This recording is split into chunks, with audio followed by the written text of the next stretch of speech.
Hello, আসসালামু আলাইকুম। কেমন আছেন সবাই? আশা করছি ভালো আছেন। আমি আল্লাহর রহমতে ভালো আছি।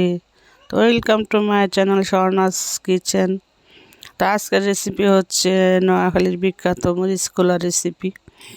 এই রেসিপিটা অন্য অন্য জেলায়ও করে, কিন্তু বেশিরভাগ নাকি এটা নোয়াখালীতেই পছন্দ করে। তো আমি আজকে এই মরিচ খোলা রেসিপিটা ট্রাই করব।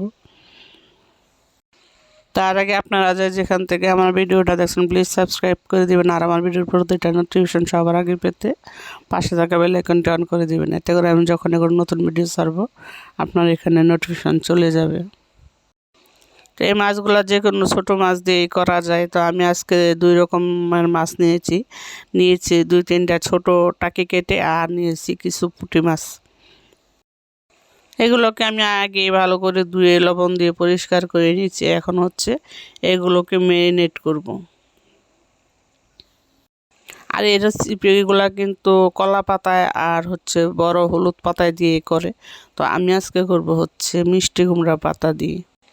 মিষ্টি কুমড়া পাতাগুলো আমি পানিতে ভিজিয়ে রেখে ধুয়ে পরিষ্কার করে বালি ছাড়িয়ে নিয়েছি, কারণ পাতা তো অনেক বালি থাকে।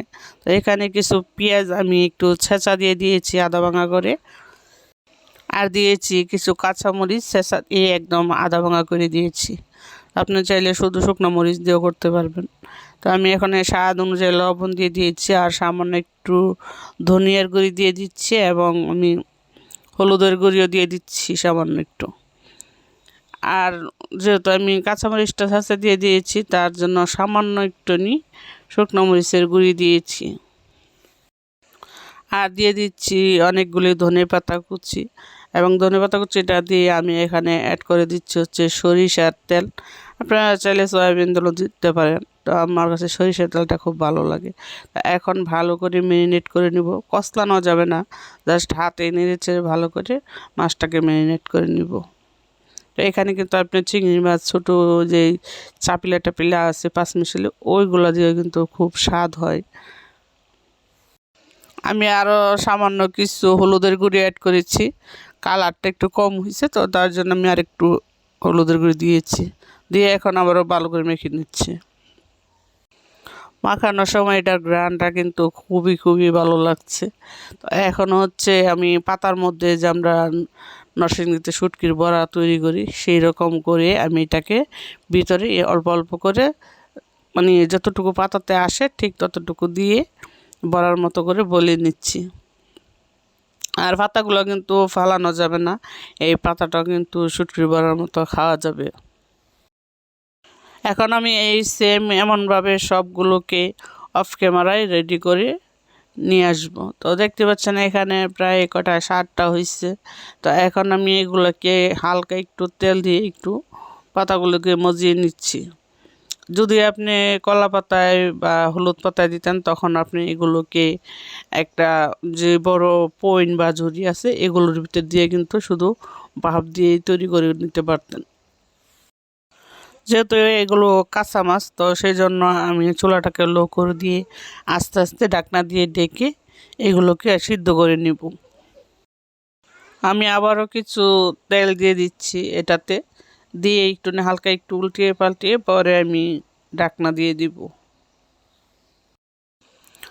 ঢাকনা দিয়ে প্রায় 5-6 মিনিট রাখার পর দেখতে পাচ্ছেন পাতাগুলো কিন্তু একটু হালকা সিদ্ধ হয়েছে, এবং নিচের দিকটা কিন্তু খুব সুন্দর একটা কালার চলে আসছে। তো এখন আমি এগুলোকে উল্টিয়ে পাল্টিয়ে আবারও কিছুক্ষণ এভাবেই ঢাকনা দিয়ে ঢেকে দিব, যাতে পরের পার্টের যেই মাছগুলো আছে সেগুলো সিদ্ধ হয়ে যাবে। আর শেষের দিক দিয়ে আমি এই বড়াগুলোকে মশমশা করে নিব শুটকির বড়ার মতো।